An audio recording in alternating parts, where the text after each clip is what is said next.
En esta pequeña introducción a las redes estaremos tratando de explicar de una manera muy sencilla cómo es que nace el concepto de redes y los componentes que la conforman, así como su funcionamiento y características principales. Vamos a hablar en esta sección sobre qué es una red, cableado, tipos principales de redes, las diferentes topologías y por último los componentes básicos de una red, como son los hubs, switches y routers.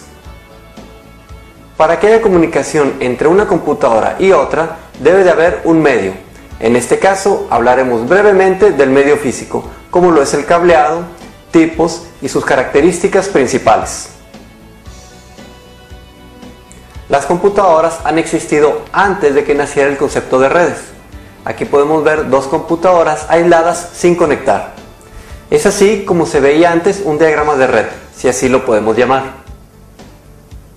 En aquel entonces, si dos computadoras se querían comunicar, era de manera manual mediante algún mecanismo externo. Teníamos que sacar la información mediante algún dispositivo en una computadora y pasarlo a la otra. Es así como se da la necesidad de que esto sea automático y es cuando nace la idea de crear una red para interconectar computadoras. El primer elemento de red fue la NIC o Network Interface Card. Esto es la tarjeta de red de una computadora. Cada NIC contiene una dirección MAC o control de acceso al medio. Esta dirección MAC es única e irrepetible. También es conocida como dirección física. Lo que vemos a continuación son dos computadoras conectadas por un cable de red. Así sería como empezó el concepto de redes. Para tener dos computadoras conectadas, la manera más simple de hacerlo es con dos tarjetas de red interconectadas con un cable cruzado. Así se podría decir que iniciaron las redes. Tal vez surja la pregunta, ¿por qué usar una red de equipos? Pues bien, las redes aumentan la eficiencia y reducen los costos, y lo hacen de tres formas principales: compartiendo información, compartiendo hardware y software, y centralizando la administración y el soporte. Viéndolo de una manera más clara, los equipos en red pueden compartir documentos, correo electrónico, software, fotos, videos, archivos de audio, impresoras, discos duros, etc. Los componentes o computadoras en red se clasifican en varios grupos. Aquí escribiremos dos de los más importantes por su tamaño y función, como son las redes LAN y WAN. Una red LAN o red de área local está formada por diferentes componentes de red, como lo son computadoras, impresoras, servidores, etc. Su área está limitada físicamente a un espacio pequeño, como puede ser un edificio, fábrica o empresa. Entre sus ventajas está la velocidad de transmisión, que va desde 1 megabit hasta los 10 gigabits por segundo. Ahora describiremos brevemente lo que es una red WAN o red de área amplia. En sí, este tipo de red se distingue por cubrir un área geográficamente extensa, como puede ser un país o un continente, y está enfocada a unir redes de equipos que se encuentran ubicados a grandes distancias uno del otro. Ya que hemos explicado brevemente las dos principales redes, describiremos a continuación algunas de las topologías que se han venido utilizando, que son topología de bus, estrella, árbol, anillo y malla.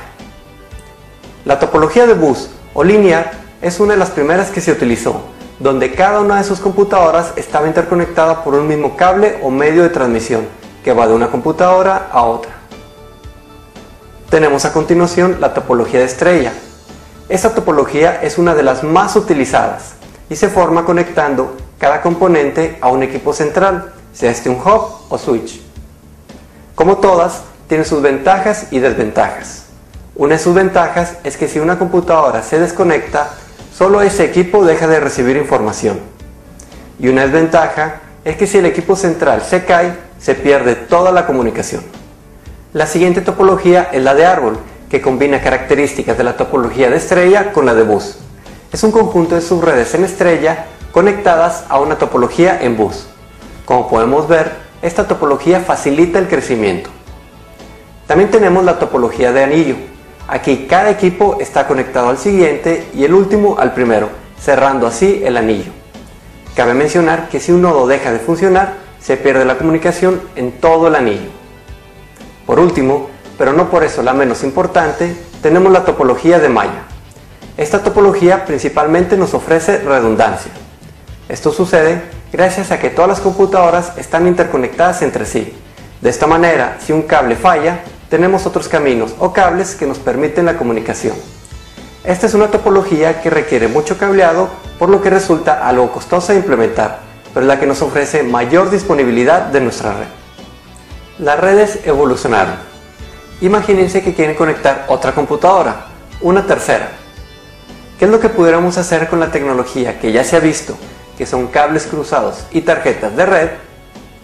Se nos podría ocurrir que cada computadora tuviera dos NICs interconectadas entre sí.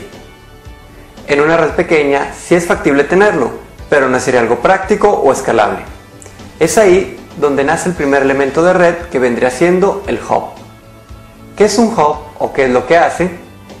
Como resulta impráctico tener muchas interfaces en cada computadora, nació la idea de tener un aparato de red que lo que reciba por un puerto lo repita igualmente a todos los demás. Aquí podemos ver un ejemplo básico de un diagrama de red con un hub de por medio. Si una computadora de las tres de este diagrama quiere mandar información, simplemente la manda por la interfaz de red del cable que está conectado al hub, y el hub lo distribuye a todos los demás puertos. Si la información enviada solo iba dirigida a una computadora, las demás van a recibir la información, pero la van a descartar.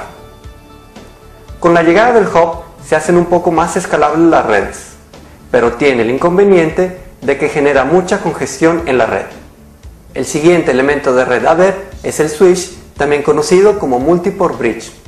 El switch toma la decisión de hacia dónde mandar la información basado en una tabla que va generando conforme se van conectando computadoras a sus puertos, donde se encuentran la MAC address de cada computadora, así como el número de puerto al cual está conectada.